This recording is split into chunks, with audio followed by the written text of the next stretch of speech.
Used to be when people talked about the end of the world, we locked them up. Or laughed them off. Sometimes both. But we never took them seriously. Maybe we should have. But I'm getting ahead of myself. Better to start at the beginning, with the abduction of Desmond Miles, my son. This boy had no ambition, no direction, no plans for the future. What he did have was a heritage, one he chose to deny. It nearly cost him his life. He was captured and imprisoned. Those who took him believed he could help them find something. The apple. One of several artifacts we call Pieces of Eden. Bits of ancient technology scattered across the globe. Some hidden, some found, all of them dangerous. Most are held by a single group, the same group that now had Desmond. You know them as Abstergo Industries. We know them as the Templars, as the enemy. We've been fighting them for thousands of years, even longer if you believe the stories of their origins. I do. After all, I've seen the truth. That's the beauty and the horror of the Animus. A device that allows us to enter and experience the lives of our ancestors. It holds the power to change everything, to show us history the way it really happened. Up until its creation, to the victor went the spoils, went the truth.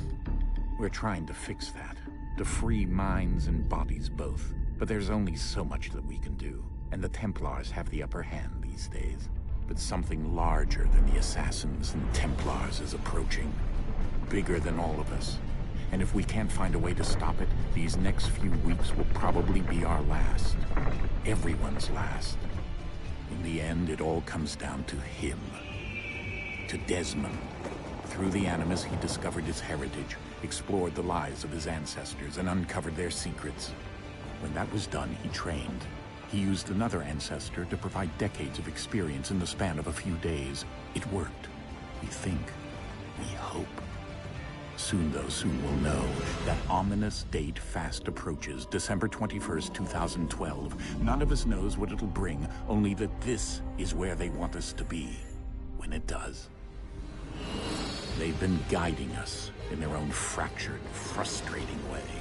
These voices from the first civilization, the ones who came before, a precursor race of immense power and uncertain motives. They're the ones who made the Pieces of Eden. This is where they've led him, and through him, us.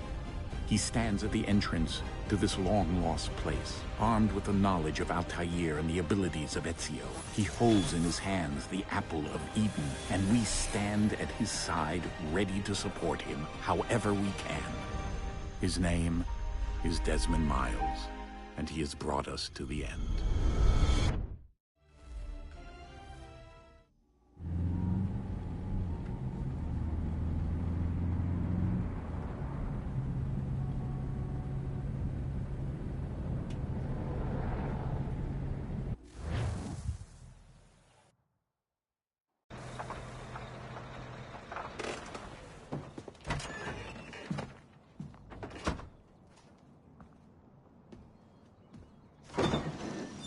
We're here.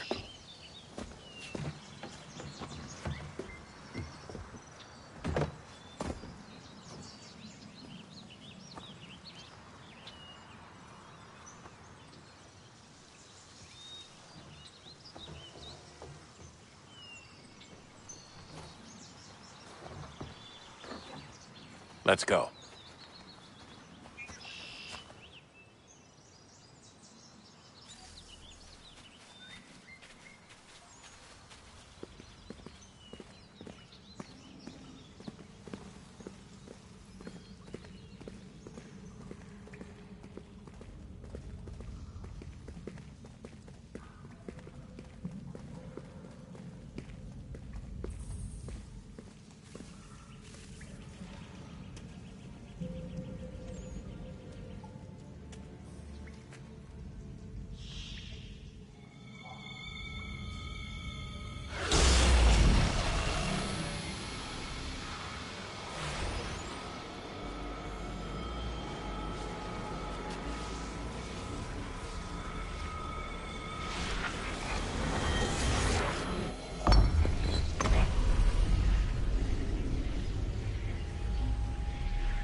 In another moment, down went Alice after it, never once considering how in the world she was to get out again.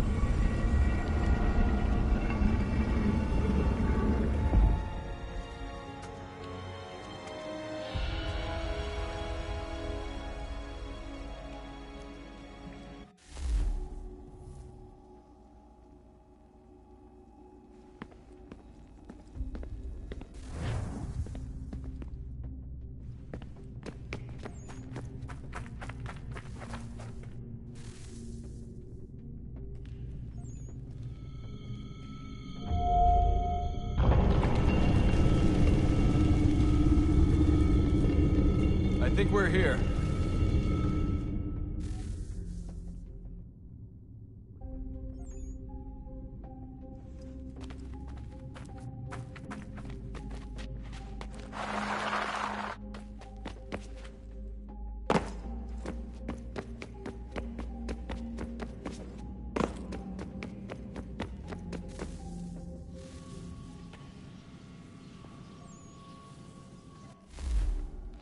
Desmond?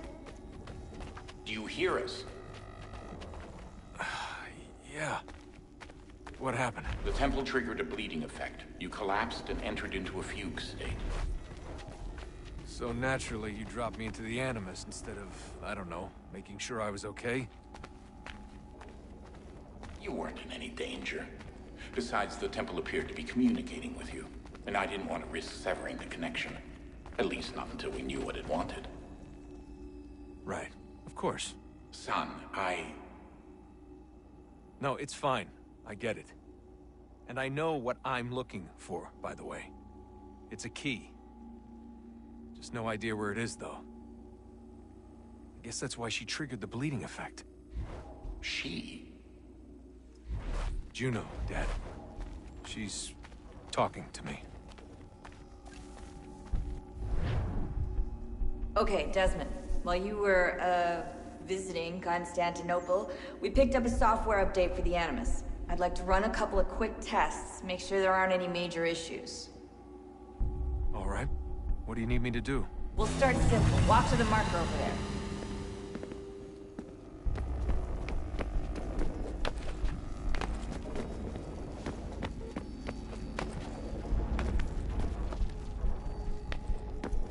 Okay, Desmond. Let's practice climbing on these objects.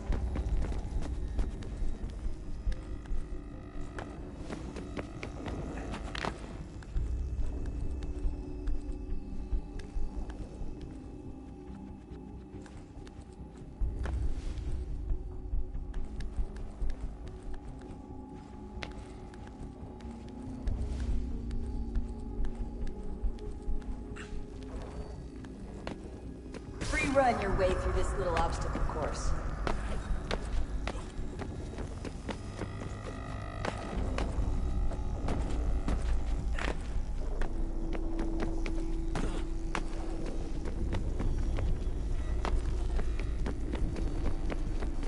That's a constraint. These are optional objectives that raise your synchronization rate. All right, Desmond, follow the on-screen instructions and kill the 2 Templars.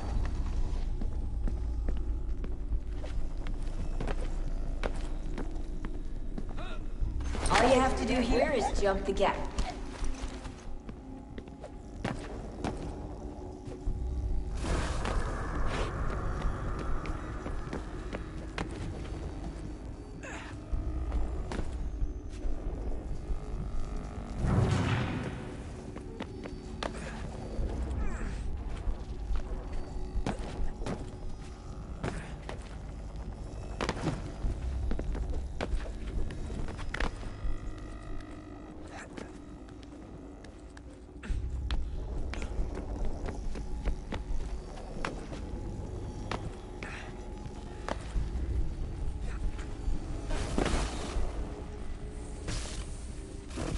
Synchronization levels look good now.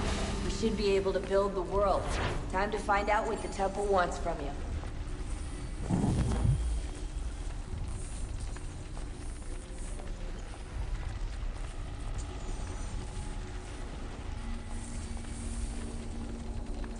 Sir?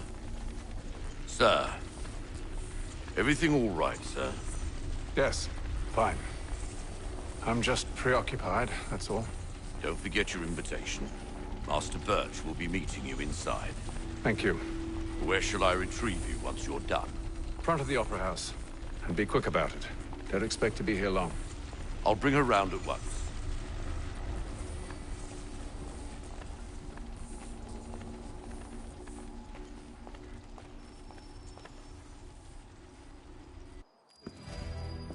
Invitation, please. Shall I take your coat, sir?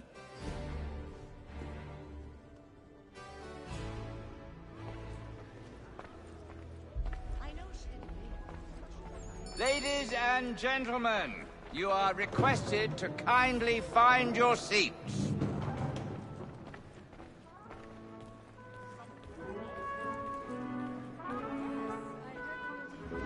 Good evening, sir. This way, please.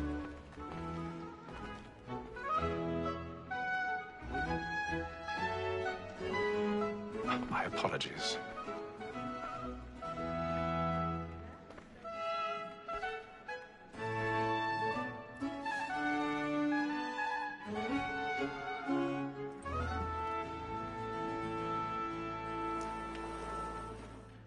Evening, Haytham. Reginald? I can't tell you how happy I was to hear they'd mounted this revival. Gay's best work by far. Have you seen it before? Once. My father brought me here as a child. Though I remember little of it. I don't suppose tonight will afford me the luxury of a proper viewing either. No, I'm afraid it won't. On to business, then. Do you see him? And a statesman because he's so great. Yes, his trade as honest as mine. He's seated in one of the boxes above. The stairs are watched. A lawyer is an honest employment. So is mine. Like me too, he acts in a double capacity, both against rogues and for them. For 'tis but fitting that we thousand protect and pardons. encourage cheats. My apologies. Sir, Black Mall had sent word of trial comes on in the afternoon, and she hopes you will order matters so as to bring her off.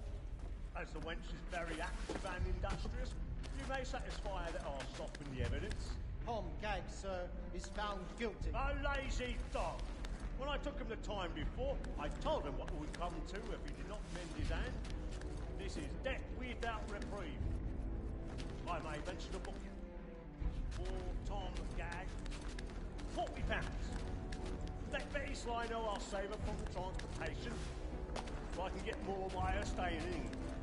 Betty hath brought more goods into our locked here than any five of the gang. And in truth, 'tis a pity to lose so good a customer. If none of the gang take her on, she may, in the common course of business, live her 12 months longer. I love to let women skate. A good sportsman always lets the end partridges fly, because the breed of the game depends on it. Besides, here the law allows us no reward. There's nothing to be got by the devil. This woman that seduces all mankind, like her we first were taught our weakling arts, but very nice in sheets when those she's fine. She tricks us of our money with our hearts. This woman that seduces all mankind, like her we first were taught our weakling arts, but very nice in sheets when those she's kind. She tricks us of our money with our hearts. Like you find us, we round for prey and practice every fraud to bribe her charms. It's a love like law, our one fine pay, and beauty must be feeding to our arms. For her like wolves by night, we round for prey and practice every fraud to bribe her charms. Pursuits of love like law are one by pay, and beauty must be